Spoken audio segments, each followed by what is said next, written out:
Welcome friends, आज का हमारा टॉपिक है जावास्क्रिप्ट स्ट्रिंग।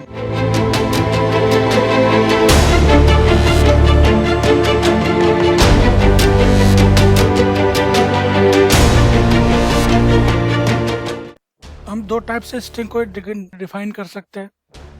एक तो होता है लिटरल वे, जैसे हमने कोई वेरिएबल बनाया नॉर्मल लेट, और कोई स्ट्रिंग जैसे मेरे को किसी का नाम ही देना हो तो मैं ऐसे बना सकता हूँ नॉर्मल।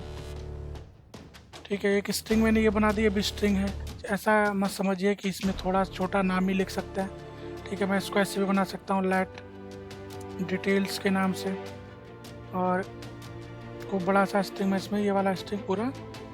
ठीक है, तो मेरे पास देखो दो स्ट्रिंग है। एक तो मैंने छोटी सी स्ट्रिंग बनाई हुई है, एक बड़ी काफ़ी बड़ी स्ट्रिंग बनाई हुई है। तो आप जैसे चाहें वैसे छोटी बड़ी जितनी बड़ी स्ट्रिंग चाहे बना सकते हैं। ठीक है, और एक तो एक तरीका हो गया नॉर्मल, आपने लिटरली बना दिया कि लेट या बैर लगा के वेरिएबल बनाया और उसमें डबल कोट में या फिर सिंगल कोट में स्ट्रिंग डाल दी। ठीक है, अच्छा इसमें एक चीज़ मैं आपको बताता हूँ कि आप स्ट्रिंग जब लोगे तो आप ये चीज़ देख के रखो कि आप मतलब कैसा ना हो कि आपकी स्ट्रिंग में भी डबल कोट कहीं आ रहा हो। ठीक है, तो या सिंगल कोट कहीं आ रहा हो। अगर आपकी स्ट्रिंग में कहीं सिंगल कोट आ रहा है तो आप स्ट्रिंग को डबल कोट में ले लो। ठीक है, ऐसे डबल कोट लगा लो। और आपकी एक स्ट्रिंग में सिंगल डबल कोट आ रहा है तो आप स्ट्रिंग को सिंगल कोट में ले लो। ठीक है, जैसे ये है, इसका ऐसे नाम लिखा हुआ है तो अभी देखो डबल कोट में स्ट्रिंग चल रहा है, कोई दिक्कत नहीं है। और अगर मैं इसको सिंगल कोट में लूँगा तो ये एरर दे देगा। ठीक है, ये देखो एरर आ गई, एरर शो करने लगा, तो इसलिए इसको डबल कोट में लेना पड़ेगा। अब वैसे ही अगर इसमें कहीं डबल कोट आ रहा था तो हम इसको सिंगल कोट में लेके काम चला लेते। तीसरा एक और है जिसमें अगर आप डबल कोट सिंगल कोट कुछ भी देना चाहो या फिर साथ में HTML टैग भी देना चाहो, उसके लिए आप इस्तेमाल कर सकते हो। जैसे मैंने ये डिटेल्स 2 के नाम से बना लिया, और मुझे मान लो स्ट्रिंग वगैरह सब कुछ करना है तो आप इसके लिए बैक टिक इस्तेमाल कर सकते हो। ये बैक टिक होता है, टैब के ऊपर होता है, शिफ्ट के साथ आप इसको नॉर्मल दबाओगे विदाउट शिफ्ट। ठीक है, तो ये आ जाएगा, और इसके अंदर आप कुछ भी लिख, कोई भी डबल कोट सिंगल कोट, कोई HTML टैग या फिर कुछ भी। जैसे देखो मैं लिखता हूँ इसके अंदर, ऐसा करता हूँ, यहाँ से रह देता हूँ, यहाँ से अपने HTML डॉक्यूमेंट में लिख लेता हूँ, फिर मैं इसमें जाके डाल दूँगा नेम, और मैं इसको ऐसे कॉपी कर लूँगा और इसको मैं इसके अंदर एडिटेड डाल सकता हूँ। सिंगल कोट लगाना चाहूँ सिंगल कोट लगा सकता हूँ मैं, यहाँ पे डबल कोट लगाना चाहूँ तो मैं डॉट राइट। ठीक है, देखो, और 2 बार इसलिए आ रहा है क्योंकि यहाँ पर भी लिखा हुआ, इसको हटाना पड़ेगा। अब देखो आ रहा my name is set logics. ठीक है, तो आप इसको इस तरीके से भी इस्तेमाल कर सकते हो। ये लिटरल हो गया, और इसको आप ऐसे एज एन ऑब्जेक्ट, आप ऑब्जेक्ट की तरह भी इसको डिफाइन कर सकते हो लेट, और इसको मैं भी ऐसा करता हूँ, कमेंट कर दे रहा हूँ, और लेट डिटेल्स 2 और इक्वल लगा दूंगा और लिखूंगा न्यू। ठीक है, फिर स्ट्रिंग और ब्रैकेट इसमें अंदर ले जाके जो मुझे स्ट्रिंग डालनी है ये वाली स्ट्रिंग में पास कर देता हूँ, ये वाली स्ट्रिंग उठा लेता हूँ, और आप इसको इसके अंदर ऐसे पास कर सकते हो। ठीक है, देखो नॉर्मल वैसे ही आ रही है, दोनों सेम है। फ़र्क बताता हूँ आपको, फ़र्क क्या होने वाला है इनमें। अगर आप इनके टाइप ऑफ चेक करो, डॉक्यूमेंट और डॉट राइट ऐसे ले लो, और पहले लिखो डिटेल्स, और इसका नाम रख देता हूँ डिटेल्स, सॉरी इसका नाम रखता हूँ डिटेल्स 3, और इसका नाम रखा हूँ डिटेल्स 2। अभी इक्वल कराऊंगा तो ट्रू आएगा, क्यों? डबल इक्वल पे ये इनकी वैल्यू कंपेयर कर रहा है तो वैल्यू इनकी बराबर है। ठीक है, तो ये ट्रू आ रहा है। अभी देखो ये ट्रू आ रहा है, यहाँ पे ट्रू। और जब आप इसको ट्रिपल इक्वल लगा दो तो ये टाइप ऑफ चेक करता है, फॉल्स आ रहा है। ठीक है, तो फॉल्स क्यों आ रहा है, इसका भी देखो टाइप ऑफ, डॉक्यूमेंट और टाइप ऑफ करा लेते हैं इनका। ठीक है, और इसके अंदर पास करते हैं डिटेल्स, ऊपर वाले को कमेंट कर देते हैं। ठीक है, इसको कर देते हैं डिटेल्स 2। अभी देखो दोनों स्ट्रिंग के डिटेल्स 2 डिटेल्स 3 दोनों के टाइप चेक करा अलग अलग। तो देखो पहला स्ट्रिंग आ रहा है और दूसरा ऑब्जेक्ट आ रहा है। इसके बाद देख लेते हैं इसके कुछ मेथड। ठीक है, एक वेरिएबल ले लेते हैं। ठीक है, और इसका नाम रख देते हैं लेंथ। हमको लेंथ काउंट करनी है किसकी, डिटेल 2 की, तो मैं यहाँ पे ले लेता हूँ डिटेल्स 2 डॉट लेंथ। ठीक है, हमको सिर्फ लेंथ चाहिए इसकी, ठीक है। 34 आ रहा है, इसमें 34 करेक्टर हैं। और इसके बाद आता है मेथड आता है इसका upper case to upper case, अगर आपको स्ट्रिंग को अपर केस में करना है, ठीक है। स्ट्रिंग को पूरी को इसने अपर केस में कर दिया। इसके बाद आता है टू लोअर केस, ठीक है, ये लोअर केस में कर देगा, ठीक है। और इसके बाद आता है इंडेक्स ऑफ किसी स्ट्रिंग में इंडेक्स सर्च करने के लिए होता है। ऐसा करता हूँ मैं, इसके लिए वाली स्ट्रिंग उठा लेता हूँ, ये डिटेल्स नाम वाली जो मेरी स्ट्रिंग है इसको यहाँ से उठा लेता हूँ और इन दोनों को कमेंट कर देता हूँ, ठीक है। और इसी के साथ हम जो भी करने वाले हैं वो हम यहाँ पे इसी के साथ करेंगे और डिटेल्स 2 की जगह डिटेल्स हो जाएगा, ठीक है।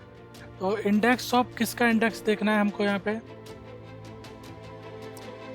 मुझे चाहिए इप्सम का इंडेक्स। ये इप्सम जो आ रहा लिखा हुआ है इसका इंडेक्स पता करना है, ये कितने इंडेक्स नंबर पे है, ठीक है। तो मैंने इसको इसमें पेस्ट कर दिया है। तो अभी देखते हैं इंडेक्स इसमें प्रिंट भी कराना पड़ेगा, 6 आ रहा है, इस 6 नंबर पे, 6 पे कैसे है, हाँ ये 1 2 3 4 5 और 6 ये रहा, ठीक है। 6 नंबर पे इप्सम आ रहा है, इसने इंडेक्स बता दिया। 6 के बाद ये आ रहा है। और अगर मैं चाहूँ कि इसमें एक वेरिएबल दूँ, मैं चाहूँ कि नहीं मुझे ये वाला नहीं चाहिए था, इसके बाद वाला पता करना है, तो मैं इसमें कुछ 7 पास कर देता हूँ, 6 पास कर दूँगा। तो क्या करेगा, इसको छोड़ देगा, अगले वाले से इंडेक्स बता देगा, 97 पे है फिर, ठीक है। इप्सम ये रहा इप्सम 97 पे है, ठीक है।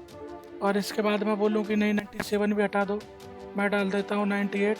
तो अब ये 98 के बाद ढूंढेगा, फिर 156 पे है, ठीक है। आप किसी भी वर्ड का इंडेक्स पता कर सकते हो, किसी भी स्ट्रिंग का, किसी करेक्टर का भी इंडेक्स पता कर सकते हो, ठीक है। तो अभी मैं इसको कमेंट कर दूंगा और इसको कर दूंगा लास्ट इंडेक्स। और यहाँ पे मैं कितने के बाद कितने तक सर्च करना चाहता हूँ वो मैं दे सकता हूँ। मैंने अभी वेरिएबल नहीं दिया, ऐसे ही देखता हूँ, ठीक है। 212 दिखा रहा है, लास्ट से जो इंडेक्स सर्च कर रहा है इप्सम का वो 212 है। कहाँ पे इप्सम, ये यहाँ इप्सम आ तो रहा है, ठीक है। तो इस तरीके से लास्ट इंडेक्स आप यूज कर सकते हैं। इसको कमेंट कर दो और इसके बाद आता है आपका उसमें से कुछ स्ट्रिंग निकाल सकते हो, ठीक है।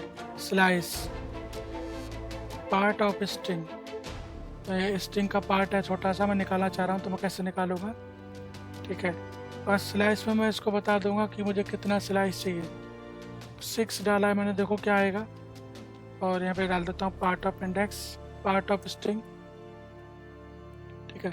6 डालने के बाद क्या हुआ, ये जो इप्सम से शुरू हुआ है, इसका मतलब ये हुआ कि इसने शुरू के 6 करेक्टर को छोड़ दिया, उसके बाद में जो बची उसको मुझे सब स्ट्रिंग बना दिया। पार्ट ऑफ ने इसको सब स्ट्रिंग कहेंगे तो ज़्यादा अच्छा रहेगा, सब स्ट्रिंग कहेंगे तो सही रहेगा। मैं इसको यहाँ भी सब स्ट्रिंग कर देता हूँ, ठीक है। तो इसने क्या काम करा, सब स्ट्रिंग निकाल दी पूरी स्ट्रिंग से, ओरिजिनल स्ट्रिंग में कोई चेंज नहीं हुआ। आपने उस स्ट्रिंग से 6 पास किया तो 6 करेक्टर को छोड़ देगा फर्स्ट को, उसके बाद जो बचेंगे उनको सबको सब स्ट्रिंग में निकाल के दे दिया इसने, ठीक है। आप इसमें दूसरा भी ऑप्शन दे सकते हो कि 6 से स्टार्ट करेगा और कहाँ तक निकालेगा। मैं कहता हूँ 78 तक निकालेगा, तो ये 78 तक निकाल देगा, ठीक है। 6 से लेकर 78 तक। आप इसको माइनस में भी दे सकते हो, ठीक है। आप इसको कह सकते हो कि -178 से और -78 तक निकाल दो, ठीक है। तो -178 से -78 तक की स्ट्रिंग निकाल देगा, ठीक है। तो इसी स्ट्रिंग में से सब कुछ निकाल रहा है, ठीक है। इसके बाद एक स्ट्रिंग निकालने का और तरीका ये भी है, इसको कमेंट कर देते हैं। इसके बाद सब स्ट्रिंग से सब स्ट्रिंग, ठीक है, सब स्ट्रिंग से निकाल सकते हैं। सब स्ट्रिंग में भी वही चीज़ है कि आप इंडेक्स दोगे कहाँ से कहाँ तक आपको चाहिए, आप सिंगल दे दोगे तो वो 7 मैंने दे दिया इसको, ठीक है, 7 से छोड़ के बाकी सब निकाल देगा। और इसमें दूसरा आप जैसे आप स्लाइस में दे रहे थे वैल्यू, आप इसको वैसे 2 वैल्यू दे सकते हो कि भैया यहाँ से स्टार्ट करना है, यहाँ तक का निकाल देना, तो ये वहाँ से वहाँ तक का निकाल देगा। ठीक है, दूसरी चीज़ इसमें ये है, जो डिफरेंस क्या है स्लाइस और सब स्ट्रिंग में, वो ये है कि आप स्लाइस में जो है माइनस में वैल्यू दे सकते हो और सब स्ट्रिंग में आप माइनस में वैल्यू नहीं दे सकते।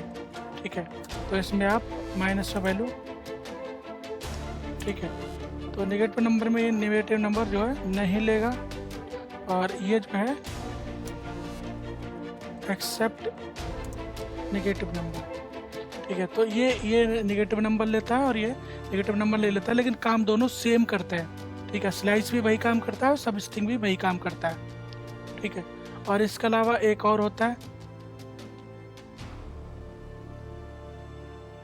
जिसको सब स्ट्रिंग के लिए ही इस्तेमाल किया जाएगा, उसका भी यही काम है।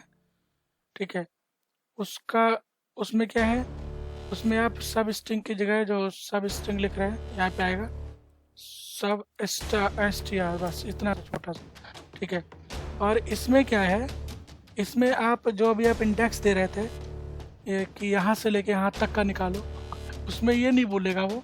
तो इसमें क्या होगा, फर्स्ट पैरामीटर जो होगा इंडेक्स होगा। ठीक है, एंड सेकंड इज लेंथ होगा। ठीक है, सेकंड लेंथ होगा। तो मैंने कहा कि 7 से लेकर 89, मतलब 89 लेंथ है ये, इसको 89 से ही शुरू करूँगा ना, तो 89 के बाद में 89 ये निकाल के दे देगा। ठीक है, 89 से इसने आगे के 89 निकाल के दे दिए, लेकिन अगर मैं इसके साथ 89 कर दूंगा ना तो ये कुछ भी नहीं देने वाला था। अभी इसको नीचे वाले को कमेंट करके एक बार देख लेते हैं ऊपर से। देखो कुछ नहीं दिया इसने, क्योंकि ये क्या है, इंडेक्स वाइज काम कर रहा है, पहला भी इंडेक्स है दूसरा भी इंडेक्स है, तो 99 के बीच में कोई इंडेक्स आने वाला है नहीं, तो इसलिए उसने कोई वैल्यू दी नहीं। लेकिन ये वैल्यू इसलिए दे रहा है क्योंकि 89 इसका इंडेक्स है फर्स्ट, और दूसरा जो 89 है वो लेंथ है स्ट्रिंग की, कितनी आगे तक की उसको स्ट्रिंग चाहिए। और इसके बाद आता है सर्च का। आप एक स्ट्रिंग को जो है वो सर्च कर सकते हो। इसी को उठा लेते हैं यहाँ से। इसमें क्या है, इंडेक्स ऑफ हट जाएगा और यहाँ पे आ जाएगा सर्च। ठीक है, और देखते हैं सर्च में अब क्या आ रहा है, 6 आ रहा है, ये सर्च कर रहा है। इसमें सर्च में और इंडेक्स में क्या है, इसमें आप इंडेक्स नहीं दे सकते, इसमें जो कॉमा लगा के इंडेक्स दे रहे थे ना, इसमें आप इंडेक्स नहीं दे सकते, अपनी मर्जी से सर्च करेगा।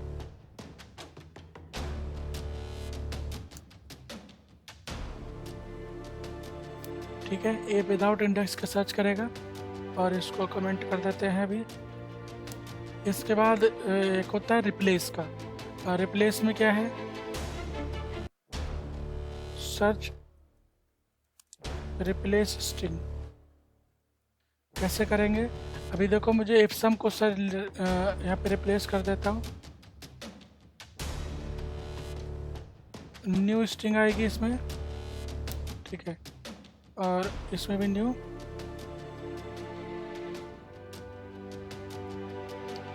इसमें क्या होगा कि रिप्लेस में आप जैसे आपने इप्सम को रिप्लेस करना है, किससे रिप्लेस करना है, कॉमा लगाओ और वैल्यू दे दो।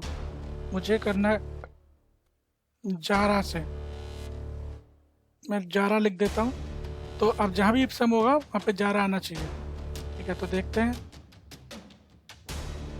तो देखो लॉरम इप्सम था यहाँ पे तो जारा आ रहा है। इसके बाद देखो और कहीं आ रहा है, इसके बाद देखो यहाँ पे इप्सम आ रहा है लेकिन यहाँ पे जारा नहीं आया, और देखो यहाँ भी जिप्सम आ रहा है, जारा नहीं आया। मतलब इसने क्या काम करा कि जो फर्स्ट मिला उसको चेंज कर दिया। अगर आप चाहते हो सारे चेंज हो जाए तो आप ये कोड, डबल कोड जो लगा इसको हटा दो, और इसके बाद स्लाइस, फिर एक यहाँ पे स्लाइस, और इसका आई नहीं सॉरी जी लिख दो। ठीक है, जी लिखने के बाद क्या होगा, अब ये जहाँ पर भी इप्सम लिखा होगा सारा चेंज कर देगा। देखो यहाँ भी जारा कर दिया, यहाँ भी जारा कर दिया इसने, और यहाँ भी जारा कर दिया इसने, और यहाँ भी जारा कर दिया, सारा चेंज कर दिया। ठीक है, और इसके अलावा अगर आपके पास मान लो जैसे इप्सम में मैं देखो मैं एम बड़ा कर दूँ तो क्या हो रहा है, अब नहीं चेंज कर रहा है। देखो कहीं भी चेंज नहीं किया इसने, कहीं भी जारा नहीं आया। क्यों, इसने क्या काम करा, इसमें ये हो रहा है कि इसको ये केस सेंसिटिव होता है, तो अब इसमें क्या सेंसिटिव आ गया है, इस कंडीशन में ये चेंज नहीं करेगा। ठीक है, तो अगर आपको सिंगल कहीं चेंज करना है तो आप इसकी जगह जी हटा दो, सिर्फ आई लगा देना, तो फर्स्ट सिंगल चेंज हो जाएगा, जो पहला आएगा वो चेंज हो जाएगा। और आपको सारा चेंज करना है तो आप जी के साथ आई लगाते हैं, जी लगाना फिर आई लगा देना, तो ये सारे चेंज कर देगा। ठीक है, अब चाहे लिप्सम में आपका एस बड़ा हो जाए, चाहे एम बड़ा हो जाए, कुछ भी बड़ा हो जाए, सारा चेंज करेगा वो। ठीक है, ठीक, सारा हो रहा है चेंज। तो आप ऐसे वैल्यू को किसी भी स्ट्रिंग को रिप्लेस कर सकते हो। ठीक है, और हाँ, तो आशा करता हूँ आप लोगों को स्ट्रिंग समझ में आया होगा। मिलते हैं नेक्स्ट ट्यूटोरियल में। थैंक यू, धन्यवाद।